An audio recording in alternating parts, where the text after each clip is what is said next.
Assalamualaikum warahmatullahi wabarakatuh. Di sini kami dari kelompok 1 mata kuliah Manajemen Operasional Bisnis akan menjelaskan hasil kerja dari kelompok kami tentang strategi operasi dalam sebuah lingkungan. Ini kami dari kelompok 1 mata kuliah Manajemen Operasional Bisnis akan menjelaskan hasil kerja dari kelompok kami tentang strategi operasi dalam sebuah lingkungan sosial. Anggota dari kelompok kami yang pertama ada Frisca Anggi Nurvita dengan NIM 3 digit terakhir 181, kemudian Nuriatus Syahrotunisa dengan NIM 3 digit terakhir 188, kemudian Rizal Ferdiansyah dengan NIM 3 digit terakhir 191, kemudian Fakih Mardiana Husna NIM 3 digit terakhir 193, kemudian saya Zulfa Makrifatul Kurniasari dengan NIM 3 digit terakhir 212, dan yang terakhir Muhammad Alvin Farkon dengan NIM 3 digit terakhir 218. Yang pertama saya akan menjelaskan mengenai pengertian strategi operasi. Strategi operasi merupakan komitmen terhadap seluruh kegiatan yang direncanakan ataupun yang ada di dalam lingkup perusahaan saat ini. Kegiatan yang akan dilaksanakan di sini memanfaatkan seluruh sumber daya yang ada secara maksimal dan melakukan proses informasi demi mencapai distinctive competence serta tujuan operasi perusahaan.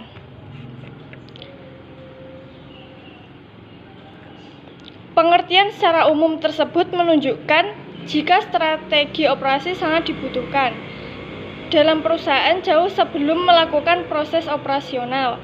Tanpa adanya komitmen terhadap rencana yang sudah disusun, tentu akan menjadi sebuah kemustahilan untuk mencapai tujuan operasional perusahaan. Kemudian materi selanjutnya akan dilanjutkan oleh teman saya.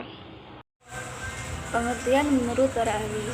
Secara umum, strategi operasi merupakan komitmen terhadap seluruh kegiatan yang direncanakan ataupun yang ada di dalam lingkup perusahaan saat ini.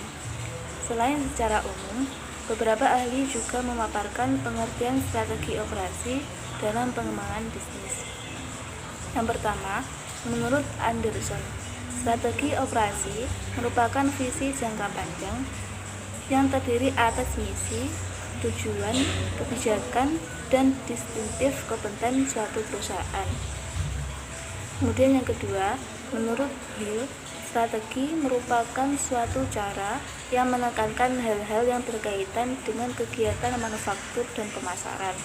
Semuanya bertujuan untuk mengembangkan perspektif korporat melalui agensi. Kemudian yang ketiga, menurut Skinner, strategi merupakan filosofi yang berkaitan dengan alat untuk mencapai tujuan. Tujuan strategi global. Secara umum, perusahaan memiliki 3 kategori tujuan. Tujuan pertama adalah mencapai efisiensi aktivitas, yakni suatu strategi bisnis dapat berlaku apabila aktivitas antar perusahaan dapat saling mempengaruhi. Kemudian tujuan yang kedua adalah pengelolaan segala risiko aktivitas. Setiap aktivitas bisnis pasti menemukan kendala dan risiko sebagai dampak dari keputusan bisnis yang diambil, sehingga pelaku bisnis membutuhkan manajemen risiko.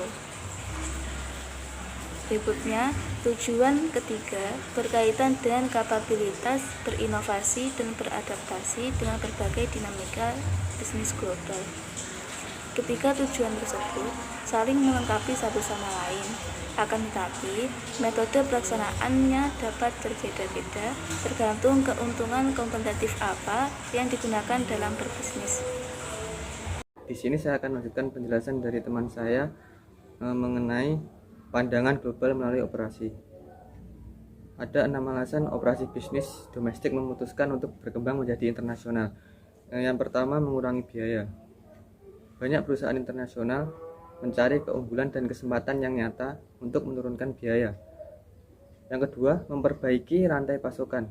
Rantai pasokan atau supply chain biasanya dapat diperbaiki dengan menempatkan fasilitas di negara di mana sumber daya tertentu itu berada. Yang ketiga, menghasilkan barang dan pelayanan yang lebih baik. Meskipun karakteristik barang dan jasa dapat objektif dan diukur, kita membutuhkan pemahaman yang lebih baik akan adanya diferensiasi budaya dan cara berbisnis di negara yang berbeda. Yang keempat, memahami pasar. Karena operasi internasional membutuhkan interaksi dengan pelanggan asing, pemasok, dan pesaing bisnis lain, tidak terelakkan perusahaan internasional harus mempelajari peluang barang dan jasa baru. Yang kelima yaitu belajar untuk memperbaiki operasi. Pembelajaran tidak dapat dilakukan dalam keterasingan. Perusahaan dapat melayani suatu usaha dan pelanggan dengan baik jika selalu bersikap terbuka terhadap ide-ide baru. Yang terakhir, yang keenam, yaitu mendapatkan dan mempertahankan bakat global. Organisasi dapat menarik dan mempertahankan karyawan yang baik dengan menawarkan peluang kerja lebih banyak. Lalu selanjutnya yaitu mengembangkan misi dan strategi. Manajemen operasi yang efektif harus memiliki misi dan strategi. Yang pertama, misi. Misi adalah tujuan rasionalisasi atas keberadaan organisasi, menunjukkan kontribusi apakah yang dapat diberikan kepada masyarakat atau menunjukkan ke arah mana organisasi akan melangkah. Selanjutnya yaitu misi menjadi pembatas. Fokus organisasi dan konsep di mana organisasi akan melakukan kegiatannya. Yang terakhir, yang ketiga, jika misi organisasi telah ditetapkan, maka masing-masing departemen fungsional seperti pemasaran, produk, atau operasi dan lain-lain dapat pula menentukan misi penunjang. Yang selanjutnya adalah strategi. Setelah misi ditetapkan, maka strategi dan implementasinya dapat dimulai. Strategi menunjukkan bagaimana organisasi akan bekerja untuk mencapai misi dan tujuan-tujuannya. Setiap departemen fungsional memiliki strategi untuk mencapai misinya dan menunjukkan pencapaian misi organisasi. Strategi dikembangkan untuk maksimal kekuatan dan peluang yang ada, menetralisir hambatan dan menghilangkan kelemahan. 3 konsep strategi untuk mencapai misi yaitu diferensiasi, cost leadership, dan respon. Yang cepat ini berarti bahwa manajer operasi harus menghasilkan produk yang lebih baik atau paling tidak berbeda dan lebih responsif. Manajer operasi harus menerjemahkan 3 konsep ini ke dalam kegiatan-kegiatannya. Salah satu atau kombinasi dari ketiga konsep ini akan menghasilkan sistem yang memiliki keunggulan khusus di atas pesaing. Menciptakan keunggulan bersaing melalui operasi. Yang pertama, bersaing dengan diferensiasi. Diferensiasi adalah membedakan penawaran organisasi dalam berbagai cara yang dianggap sebagai nilai tambah oleh konsumen. Jadi, diferensiasi adalah tentang bagaimana membuat keunikan.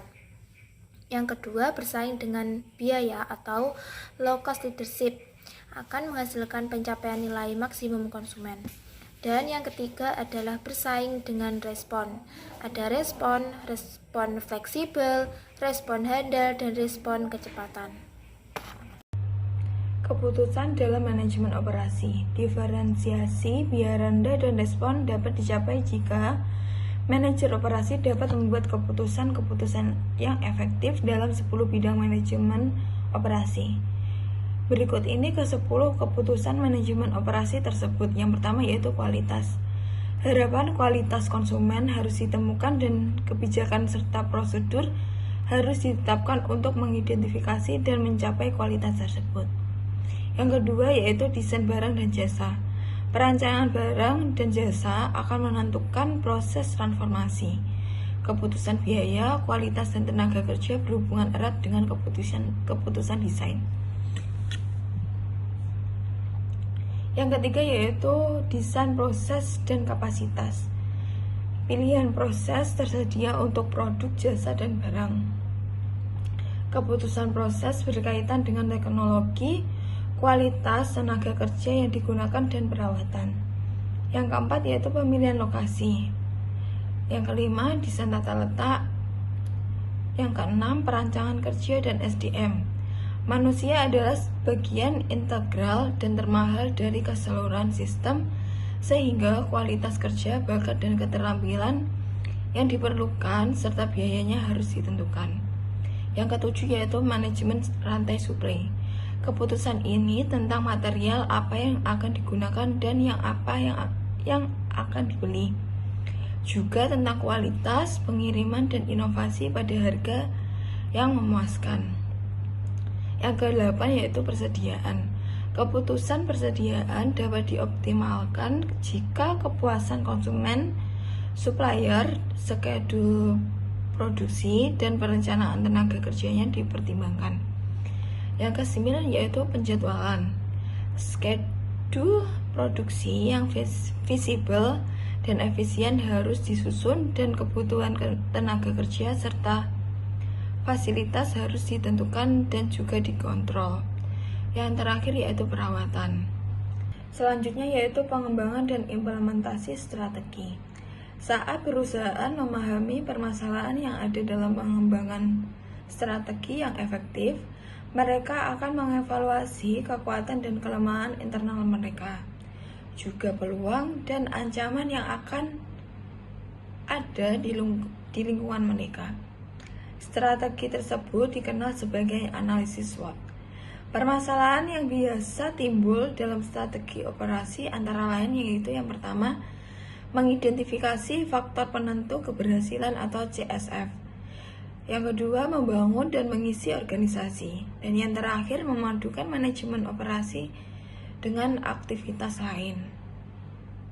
Selanjutnya yaitu pilihan-pilihan strategi operasi global. Yang pertama, perusahaan internasional merupakan perusahaan yang terlibat dalam transaksi perdagangan internasional atau lalu lintas batas. Yang kedua yaitu perubahan multinasional, yaitu merupakan perubahan yang terlibat dalam perdagangan internasional yang luas, mempunyai atau mengendalikan fasilitas di lebih dari suatu negara. Manajer operasi perusahaan internasional dan multinasional menghadapi peluang global dengan salah satu dari 4 strategi operasi.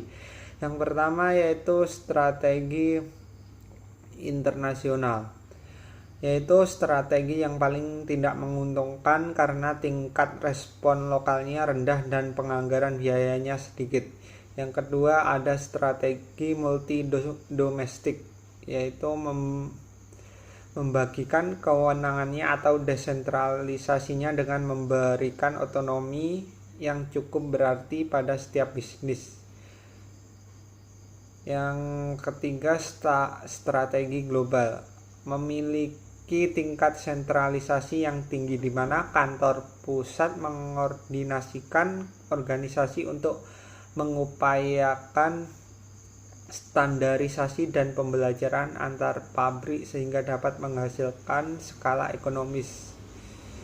Yang keempat, strategi transnasional. Strategi ini memanfaatkan skala ekonomi dan pengetahuan juga penekanan pada respon dengan menyadari kemampuan dasar tidak hanya terdapat di negara asal tetapi juga mungkin berada di mana saja. Sekian presentasi dari kelompok kami, kurang lebihnya kami mohon maaf. Wassalamualaikum warahmatullahi wabarakatuh.